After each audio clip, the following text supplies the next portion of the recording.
Hey there, welcome back to another video. This time it is yet another vlog and unboxing. I got a considerably big Christmas gift package from Jonathan Lindsay. So I'm going to be unboxing this. And I got some stuff in the mail that I purchased myself that I want to show real quick. And there's also a lot of letters that Jonathan has sent me that I'm going to read. So this is going to be for the most part, a video that deals with the gifts that Jonathan sent me, as well as reading letters that he sent me in the past and in the present. And I just give you a little heads up on what's coming next on the channel as usual. Just to give you a little heads up on what's coming up, I know somebody was asking me recently about what my thoughts were on some of the trailers that have come out recently.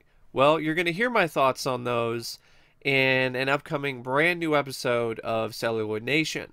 I resurrected the podcast with my good friend Matt, Ramble Raff for Life, and I already recorded it, and it's going to be posted sometime soon, so be on the lookout for that.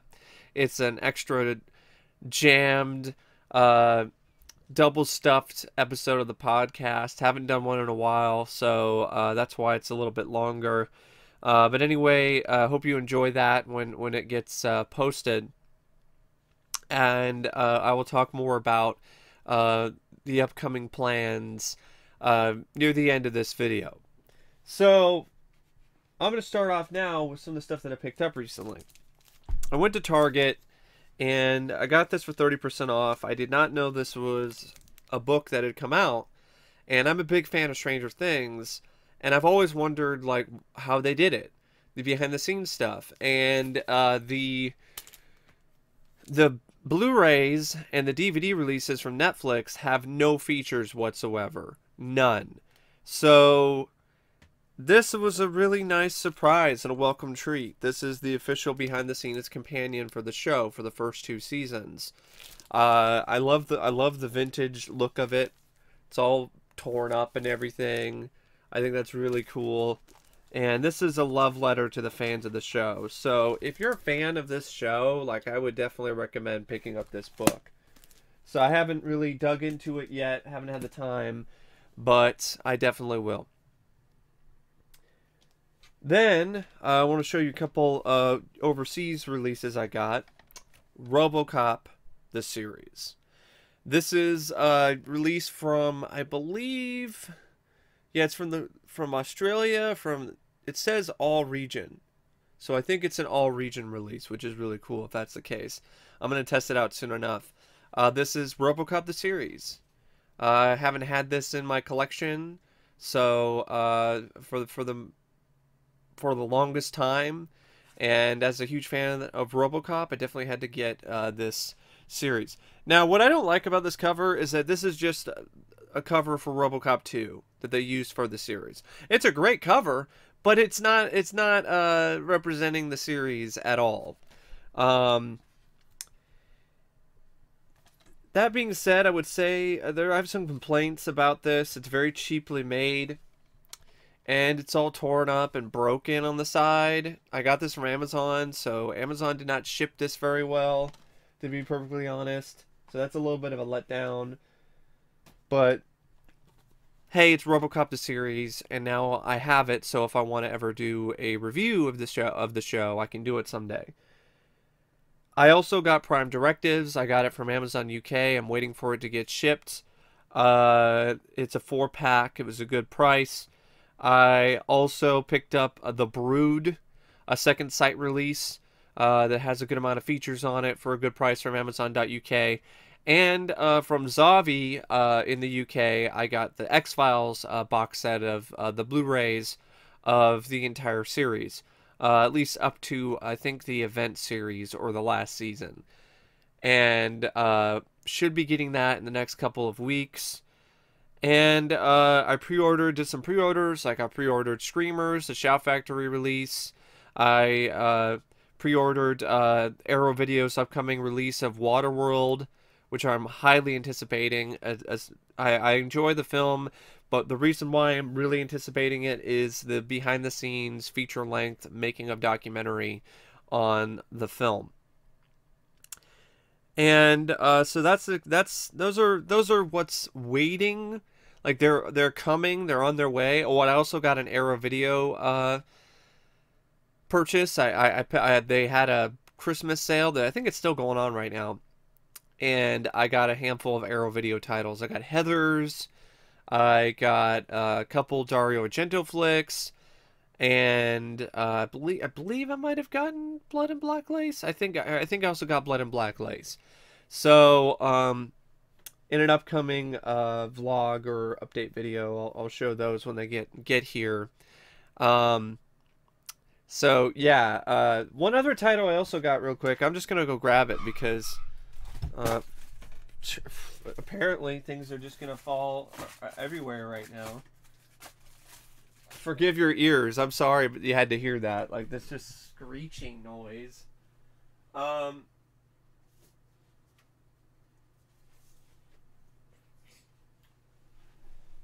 also got a title from Vinegar Syndrome, another release from them, The Incubus.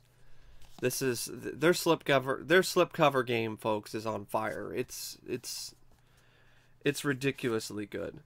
And so this is The Incubus. And I also pre-ordered There's Something Out There. I think it's called There's Something Out There, or it's There's Nothing Out There or something. So I pre-ordered that because I was really curious about that movie for the longest time. And now I'm going to be able to see the film in high definition with a bunch of features and everything. So pre-ordered that. Now we're getting back to the stuff that I actually have to show you. Body Parts. This is a release from Australia. This is a excellent, underrated film. And I'm here to tell you, if you're a fan of this movie and you don't have the overpriced out-of-print Paramount release, if you see this for sale online for a good price, get it. I got this for a decent price shipped to the US. I think it was like 15 bucks or something, and it was well worth it because it's a DVD-R. It says it's officially licensed, but it's a DVD-R, and it's a copy of the Paramount release. It has the Paramount logo. It has the same main menu. It's the exact same disc. Same quality, same everything. So if you're a fan of this film and you don't have it, I would definitely recommend trying to find this release because it's the cheapest one out there and you're not paying ridiculous prices. That being said, this deserves a Blu-ray release. This should be on Blu-ray from Kino Lorber, or it's not going to be Kino Lorber because their deal with Paramount is ending. But I'm really looking forward to their release of Phobia, which is going to be their last film that they're doing with Paramount. Even Scream Factory, as much as I honestly feel that they're doing a lot of shameful shit lately, I would love to see a release from them of Body Parts. Just somebody release this on Blu-ray, please. Then I got a couple other DVDs. I got these from HamiltonBook.com. Some crazy, just ridiculously good deals at that place. These were brand new releases of Blue Underground releases. The Nesting, Anguish, The Killing Hour, and I also got a Kino Lorber DVD of Savage Weekend. And I only paid like 30-something bucks for all four, so it was a really good deal. And I also picked up season 2 of Stranger Things. I still haven't seen this season. I love these collector's edition box sets. I think they're really cool. They look like an old VHS tape. This one isn't as you can see, unlike season 1 where you could actually take the case out, it's one of those like you open the VHS is just like you pop it open type deal. So that's a little bit of a letdown. Also, like, this really takes up a crazy amount of space. I get it. They're trying to have like the whole rental copy deal, and they did a pretty good job with that, despite the fact that it isn't plastic. But yeah, it definitely takes up a considerable amount of space. So there's that. And then I also got this release from Doubleday. I think it's called Double Play. It's Double Play. It's from Hammer in the UK. Dr. Jekyll and Sister Hyde. So I got that. And from Second Sight, another UK company, I got When a Stranger Calls. This company is really upping their game lately. The presentation of their box sets are really good, very high quality. Sturdy box sets. They aren't cheap. They're definitely worth the price tag. Nice booklets, cool cover art, and you got the reversible sleeves for the cover. And I have to admit, well, not really admit, I'm going to say this. If you're a fan of this film, run out and buy this release if you have a region-free player, because I don't know if it's region-free. I think it is region-free. Run out and buy this release because this is a must-own, because it has a brand new scan and restoration of When a Stranger Calls. It even has the sequel, When a Stranger Calls Back in HD, a new scan and restoration of the short film that inspired the movie, The Sitter, an interview with director Fred Walton, Carol Kane on When a Stranger Calls, so they actually get Carol Kane. Originally I thought that she wasn't going to be in this because of what I saw online, but apparently she did get interviewed for this, which is really cool. Rutjana Alda also talks about it, Scoring a Stranger, an interview with the composer. And speaking of the composer, it comes with the soundtrack CD. So if you like the soundtrack for the film, you get the soundtrack for the movie. So, and all for a very affordable price. This was like a little bit over 20 bucks shipped to the US, which is, compared to Scream Factory's releases, this is worth the extra money, because not only do you get a presentation of the box set that is vastly superior to anything that Scream Factory's put out, but you get not one but two films. You get When a Stranger Calls and When a Stranger Calls Back, and you get all the features and everything, and the soundtrack CD. So this is a really great release from Second Sight. I haven't checked out the picture quality yet, but I'm pretty sure it's really good. So that's it for the ones that I got. Now I'm gonna get to the box of gifts from Jonathan. Oh, speaking of Christmas, nice. Speaking of Christmas, Black Christmas, the collector's edition. This is really cool. Yeah. I actually might watch this again and review this by the, hopefully before Christmas, at least by the end of the month, because I am a huge fan of this film. Bob Clark directed this, as I believe. Fred Walton directed When a Stranger Calls.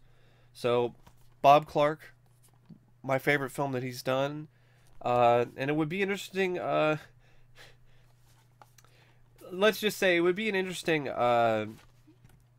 comparison to watch and review this, and then also watch and review A Christmas Story, another film that he did that I really like. Thank you so much, Jonathan. This is really cool. Thank you. Black Christmas. I have it on Blu-ray, but the one that I have is the original release, so I'm glad to have the Scream Factory release for sure, for the new transfer and for some of the new interviews and stuff like that. Oh, okay. Disney stuff. Pocahontas and the sequel. Alright. Okay. Cool. Mulan and the sequel. Okay. I haven't seen Mulan in forever. I do remember liking Mulan. Nice. I just put this on my wish list recently too. A Quiet Place. One of my favorite films of 2018. Thank you. Oh, Dunkirk. I've heard about this one. Never seen it. Not super big on Christopher Nolan's films, but heard it visually, it's pretty impressive. I'll give this a shot sometime. I'll give it a shot. Dunkirk. Nice. Yes. I didn't even put this on my wish list. I don't know why I didn't do that either, because I really like this film. Game Night. My favorite comedy of 2018. Really fun, underrated movie. Really liked that one. Ooh, Spider-Man Homecoming. Yeah, it was kind of on it. but for the collection, sure. Sure. Spider-Man Homecoming. Oh, wow. That's really cool. Nice. Howard the Duck. The Marvel Super Special, the official comic book adaptation of the film. Nice. That's really cool. I think I have the 4-issue series, but I've always wanted this one instead of the 4-issue series because it's all in one thing. This is really cool. Thanks. Thank you, man. And there's still more in here. Damn.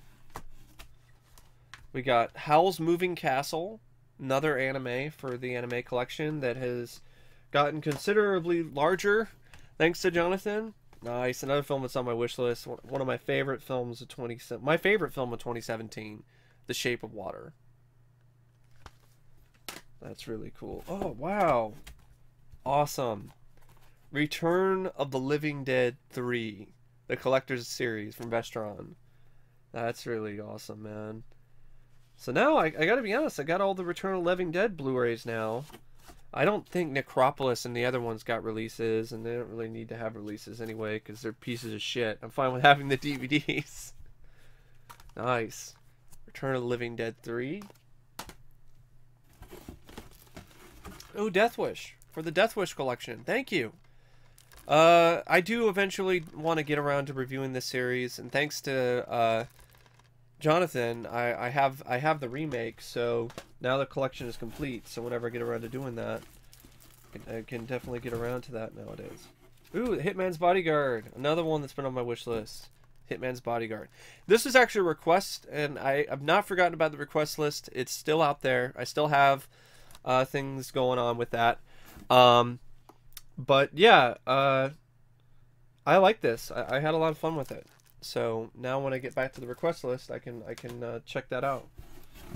All right. Okay. Fist of the North Star, the original anime. It's an Image Entertainment release. Sometime these older DVDs actually look pretty dang good. I don't know if there's a Blu-ray coming out with this or not. Either way, glad to have this for the collection. So I can actually check this out. Ooh, Paprika. This is a fun one. I saw this in, I think it was a film class. And I really liked it. I thought it was visually very impressive. So I'm really glad to have that in my collection. Nice. Brain Scan. The Scream Factory release with new audio commentary with the director. Interview with screenwriter and Andrew Kevin Walker, talking with a trickster, an interview with T. Ryder Smith. I'm really looking forward to that one. Immersion Realities featured interviews with special makeup effects supervisor Steve Johnson, and more. An interview with the composer, a deleted scene, behind the scenes footage. Nice. I think it might be a new transfer of the film as well. This is cool. This is on my wish list as well. It's a flawed film. I don't really like the ending, but there are a lot of other aspects to it that I like, so glad to have this for my collection for sure. And then, ooh, Silent Night, Deadly Night, Part 2, the collector's edition. It's garbage day! Alright, that's pretty awesome. Yeah, it's really cool. And then, I still can't believe it. The Critters collection. I mean, this is just, I mean, as you can see, I've been pausing a little bit throughout this video. It's because it's very humbling, and like it just leaves me. I don't really have a lot of words to describe like how much I appreciate something like this. That somebody would go out of their way and do this for me, of all people. You know, I just put out, you know, videos on YouTube and stuff like that, and this is just a very humbling thing. And I want to say to Jonathan, thank you so much for the gifts, for your support. And also thanks to all of you for your support, for your comments, for your kind words. They mean as much to me as any of these gifts that I've gotten today. Like they have equal weight. They share equal weight. And to Jonathan directly, I feel bad because like I haven't been able to like really get to a lot of the reviews that I want to do of the films that you've sent me, but I promise you know, when I get the time, when I will do it. There will be a day where I will have reviewed every single film you've sent me. Trust me. It might be a bit of a wait considering that I'm balancing school and work at the same time, but I'm definitely gonna make a effort to do that for sure. So going back to the Critters collection, like this is just really cool. So unlike the Creepshow box set, like this is sturdy. This does not feel cheap. I like I mean, it's really nice to see this series on Blu-ray finally, and I like that they're all separate releases. So you have the first film, which that cover art is it's just kind of lame. So I'm gonna reverse the cover art here. I've always liked this cover better. There we go. Critters. So this one has a 2K scan with original film elements, interviews with actors D. Wallace Scott. It says Scott Grimes, but according, you know, I found out, thanks to my good friend Matt, when he did a video about this collection, that he's not in it. Shout Factory, they said they advertised he was interviewed, and he's not in any of these interviews, which is disappointing. So, but you got interviews with Don Opper and Terrence Mann, and you got a tribute to the screenwriter, and you got interviews with the Kyoto brothers and everything. So there's still features and everything, and a new transfer of the film. And then you have Critters 2, the new not the new batch, the new batch. That's the Gremlins one. Critters 2, the new batch. Gremlins 2, the main course. No. Critters 2, the main course, which has my favorite cover out of all of the films, the one with the critter ball. And I gotta be honest, I remember watching this a while back, and I do remember liking this quite a bit. Eddie Deason in this from the side looked like a spitting image of me when I was younger. I mean, we both got the same nose and shit. I mean, it's pretty crazy. I mean, if you watch that movie and you look at if you find some older videos of mine, and where I'm like fresh faced and clean shaven, it's like, yeah, I do look a lot like that guy. I also, you know, I've also heard a lot of people say I remind them of Keith Gordon from Christine, so that's pretty cool. So this has a new 2K scan. The main course, Making Critters 2, featuring interviews with Leanne Curtis, Don Opper, Terrence Mann, Lynn Shay, director Mick Garris, the Kyoto brothers, and more, and so on and so forth. So Critters 2, Critters 3 with Leonardo DiCaprio, and Critters 4. The one where they go to space. Which, I guess, initially, I was one of those people that's like, oh, they're going to space, come on, they're jumping the shark. But the more I think about it, the more I thought about it after all these years, it's not that big of a deal because they are space aliens. It's not the same as Jason going to space or Leprechaun. So, once again, huge thanks goes to Jonathan Lindsay for all of the gifts. The Critters Collection, Silent Night, Deadly Night Part 2, Brain Scan, Return of the Living Dead 3, just all these different, you know, Black Christmas. Just an amazing, just jaw-dropping Christmas present. So, it'll be hard for anyone in my family or any of my friends to top that. So, thank you so much, Jonathan. And now I'm going to get to the letters. So what I'm going to do is I'm going to start out with this letter that he sent me Okay, so I'm gonna because I think he recreated a letter here. I'm looking up here.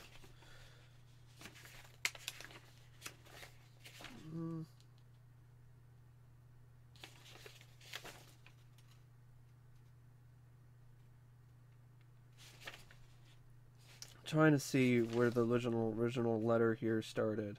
Okay, here's a recreation of a letter. So I was reorganizing my room and I kind of lost track of a letter that he sent me. So I'm gonna go through this letter. I'm not gonna read the entire thing. I think what I'm gonna do with these is I'm going to skim through them and then I'm going to answer questions that he's asking me. Kind of a personal Q&A. He was talking about Trick or Treat. He says it's an excellent anthology film. He liked my review of American Pop.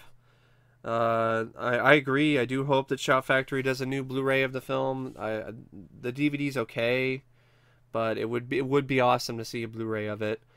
Did I think it was sad when Selmy's mom died and him saying goodbye to her? Yeah, that was pretty tragic for sure. Richard Mall was one of the beatniks in the movie. I did not know that. Thanks for that bit of trivia. Did you think the film handled the realistic historical fiction animated drama aspect better than The Grave of Fireflies did? I agree. Actually, yeah, I do. As you know, I wasn't really a huge fan of that film. Grave did have powerful images in it. And I do admit, even when the brother cremated her, that was pretty sad. And yes, Keaton did do a great job on the English dub of Porco Rosso. Reviews of Nightmare Before Christmas. Says he can't wait for a review of that. Now that he mentioned that, I might as well mention that to you. I will be reviewing that sometime this month, A Nightmare Before Christmas, as well as a couple other films that were requested that were Christmas films. Rare Exports and Better Watch Out. And if I got the time, I'll throw in Black Christmas in there. And who knows, maybe the first two Silent Night, Deadly Night films. Wolf Children, Shape of Water. So here's the RoboCop films. Thank you. I would honestly like to redo some of them because they're with an old camera and they're way too long.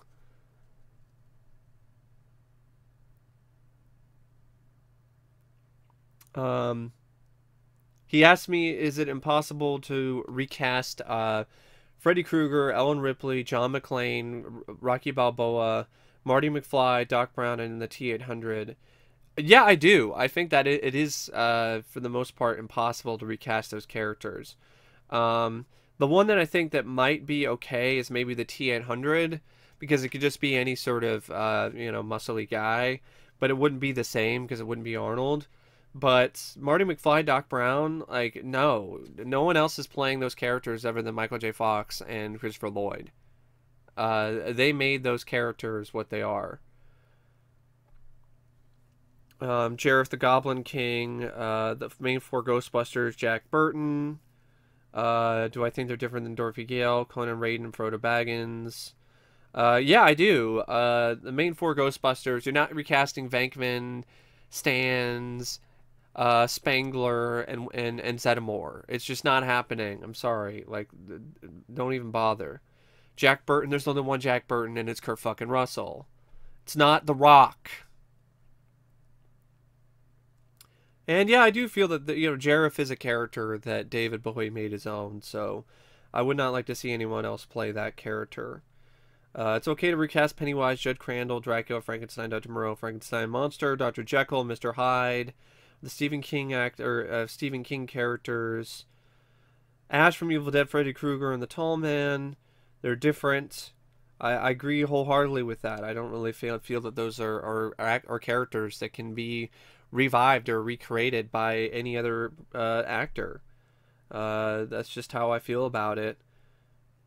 And I agree wholeheartedly with all of your other statements about all of this, about the same thing, about recasting these icons.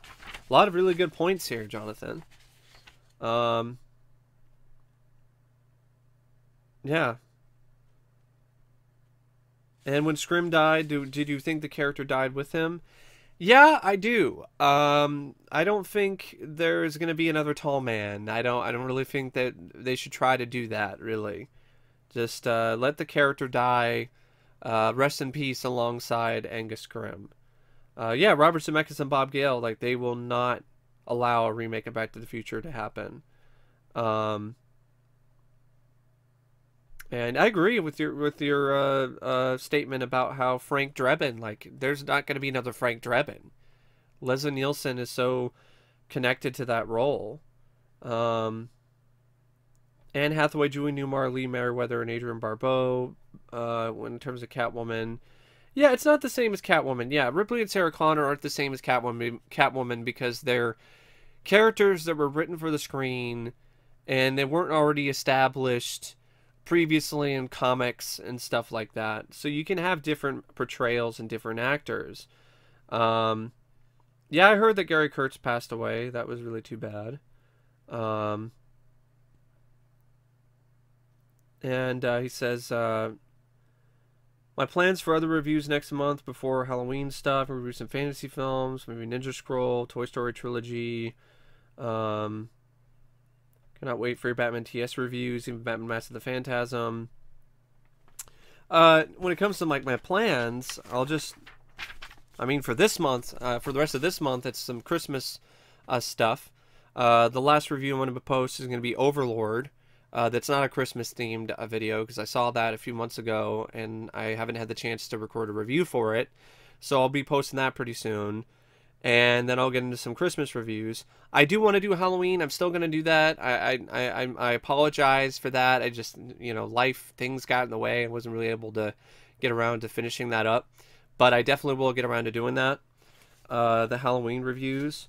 So thank you once again, Jonathan, for that letter. I'm going to now try to do my best to read this second letter that he sent me with the last package. Something happened when it was shipped and it got tore up, so I'm going to do the best I can to decipher this. Hope you enjoy these gifts. He talks about Silent Deadly Night 2 to the Critters set. Why did Lucas have to make Leia Luke's sister? It gave us incest images. Why couldn't they just be good friends rather than brother and sister? Can you imagine Joe Dirt saying, "She's your sister, dude. You made out with her. What's wrong with your pervert?" line from that movie to Luke? Yeah, I can't imagine that. And I don't know why George did that. I think it's just a half-assed attempt to recreate the surprise and the shock of the Luke, I'm your father moment in The Empire Strikes Back.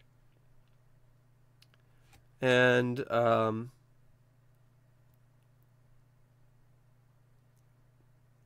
yeah, definitely. Carrie Fisher was drop dead gorgeous in that bikini and everything in Return of the Jedi.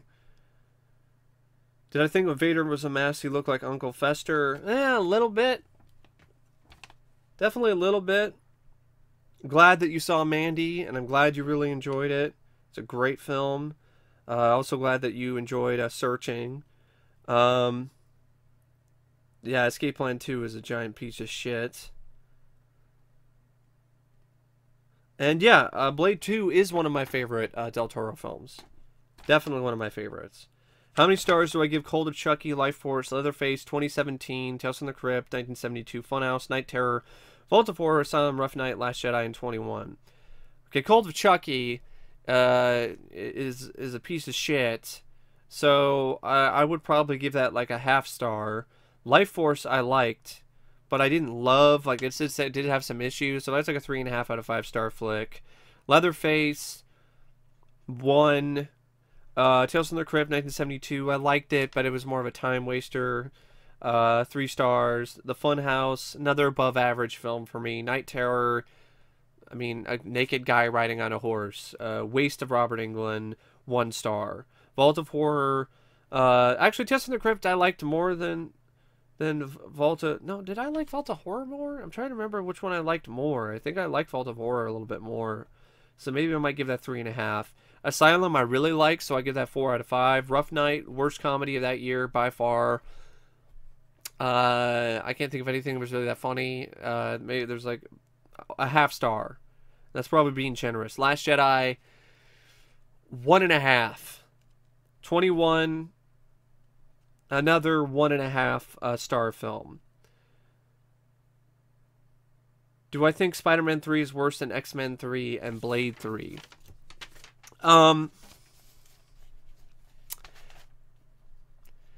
X-Men 3, it has its problems, but it has some good action sequences, so I would say X-Men 3 is better. Blade 3, I did like some action sequences in that too. So actually, yeah, I would say Spider-Man 3, in my opinion, is worse than Blade Trinity and X-Men The Last Stand. Now I'm getting to the second letter that he sent me. I mean, the last letter that he sent me, which is the most recent one. Hope you enjoy these gifts. I definitely will. So he says they have amazing new restorations of the Critters films. That's really cool.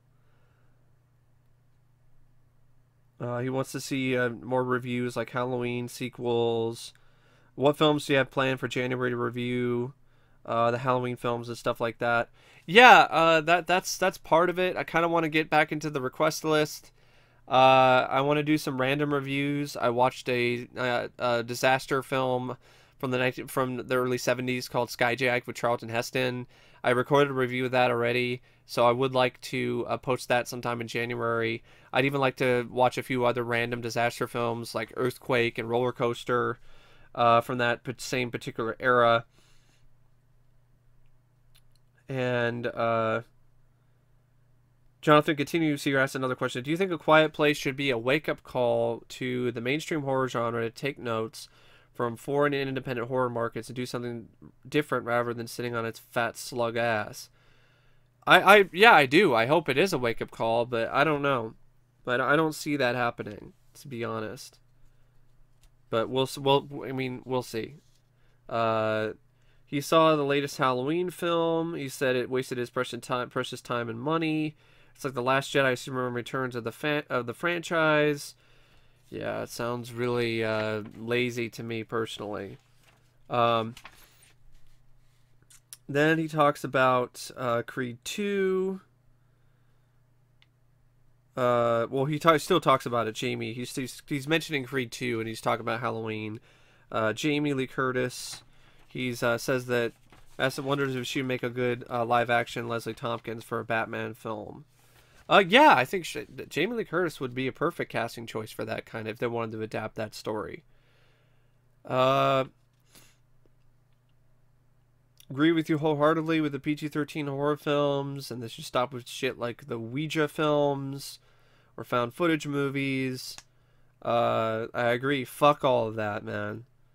And do you think The Last Jedi is like Alien 3 bad, or The Predator bad, or called Chucky bad? Yeah, I think it's as bad as all of them. Like I said, The Last Jedi is the Alien 3 of the Star Wars franchise. So yeah, I agree that it's every bit as bad as all those other movies.